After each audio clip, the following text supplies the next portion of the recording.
ಯೋಗೇಶ್ವರಿ, ನೀವು ಹೇಳಿದ್ರಿ ಅವ್ರು ಮೇ ಬಿ ಆಚೆ ನಿರ್ಗತಿಕರು ಇದ್ದಿರಬಹುದು, ಆದ್ರೆ ಇಲ್ಲಿ ಬಂದ ಮೇಲೆ ಎಲ್ಲರೂ ಸಮಾನರು, ದೇವರ ಮಕ್ಕಳು ಅಂತ ಹೇಳಿ ಅವರ ಊಟದ ವ್ಯವಸ್ಥೆಯನ್ನು ಕೂಡ ನಾವು ಗಮನಿಸಿದ್ವಿ. ಅವರ ಒಂದು ದಿನಚರಿ ಯಾವ ರೀತಿ ಶುರುವಾಗತ್ತೆ ಅಂತ. ಅದೇ ನಾನು ಹೇಳ್ದಾಗೆ ಅವರನ್ನು ನೋಡ್ಕೊಳ್ಳೋದು ಸಾಧಾರಣವಾದ ಕೆಲಸ ಅಂತೂ ಖಂಡಿತ ಅಲ್ಲ.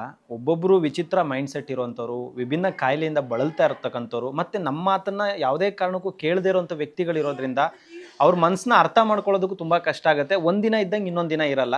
ಸೊ ನನ್ನ ಪ್ರಕಾರ ಭಗವಂತನೇ ಎಲ್ಲದಕ್ಕೂ ಮೂಲ ಕಾರಣ. ಯಾಕಂತ ಹೇಳಿದ್ರೆ ಆತ ದುರಹಂಕಾರ ಬಿದ್ದಾಗ, ಆತನ ಹತ್ರ ಹಣ ಇದೆ, ಐಶ್ವರ್ಯ ಇದೆ ಅಂತ ಹೇಳಿ ದುರಹಂಕಾರದಲ್ಲಿ ಮೆರೆದಾಗ, ಆ ದುರಹಂಕಾರವನ್ನು ಮಟ್ಟ ಹಾಕ್ಲಿಕ್ಕೆ ಶ್ರೀ ಧರ್ಮಶನೇಶ್ವರ ಸ್ವಾಮಿಯವರು ಅವನಿಗೆ ಕೊಡಬಾರ್ದ ಕಷ್ಟವನ್ನು ಕೊಟ್ಟು, ಕೊಡಬಾರ್ದ ನೋವನ್ನು ಕೊಟ್ಟು, ಸಂಬಂಧಗಳಿಂದನೂ ದೂರ ಮಾಡಿ, ಕೊನೆಯದಾಗಿ ಯಾರೂ ನಿನ್ನ ಕೈ ಹಿಡಿಲಿಲ್ಲ ಅಂದಾಗ ಕೊನೆಯದಾಗಿ ನಾನೇ ನಿನ್ನ ಜೊತೆ ನಿಲ್ತೀನಿ ಅಂತೇಳಿ ಕರ್ಕೊಂಡು ಬಂದವ್ರಿಗೆ ಊಟ, ತಿಂಡಿ, ಬಟ್ಟೆ, ಮೆಡಿಸಿನ್ಸು ಎಲ್ಲವನ್ನೂ ಕೊಟ್ಟು, ಯಾರೂ ಇಲ್ದಿರೋ ನಿನಗೆ ನಾನಿದ್ದೀನಿ ಅನ್ನೋ ಒಂದು ಭರವಸೆ ಮೂಡಿಸುವಂಥ ಕೆಲಸ ಈ ಜನಸ್ನೇಹಿ ಸಂಸ್ಥೆಯಲ್ಲಿ ನಡೀತಾ ಇದೆ.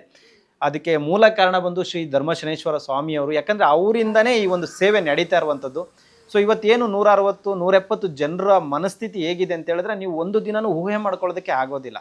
ವಿಚಿತ್ರ ವಿಚಿತ್ರ ಕ್ಯಾರೆಕ್ಟರ್ ಇರೋವಂಥವ್ರು, ವಿಭಿನ್ನವಾಗಿ ವರ್ತಿಸುವಂಥವ್ರು, ಮಾನಸಿಕ ಅಸ್ವಸ್ಥರು, ನಾನಾ ರೋಗಗಳಿಂದ ಬಳಲ್ತಾ ಇರೋಂಥವ್ರು. ಸೊ ಅವರನ್ನೆಲ್ಲವನ್ನೂ ಒಂದೇ ಜಾಗದಲ್ಲಿ ಇಟ್ಟು ನೋಡ್ಕೊಳ್ಳೋದು ಅದು ಅಸಾಧ್ಯವಾದಂಥ ಕೆಲಸ. ಅದನ್ನು ಸಾಧ್ಯ ಮಾಡಿ ಕಲಿಯುಗದಲ್ಲಿ ಸ್ವಾಮಿಯವರ ಆಶೀರ್ವಾದದಿಂದ ಸೇವೆ ನಡೀತಾ ಇದೆ. ಆಶ್ರಮದಲ್ಲೂ ಎಲ್ಲರೂ ಕೂಡ ನಾನು ಅಂದ್ಕೊಂಡಿರೋ ಹಾಗೆ ಚೆನ್ನಾಗಿದ್ದಾರೆ ಅಂತ ನನ್ನ ಅನಿಸಿಕೆ.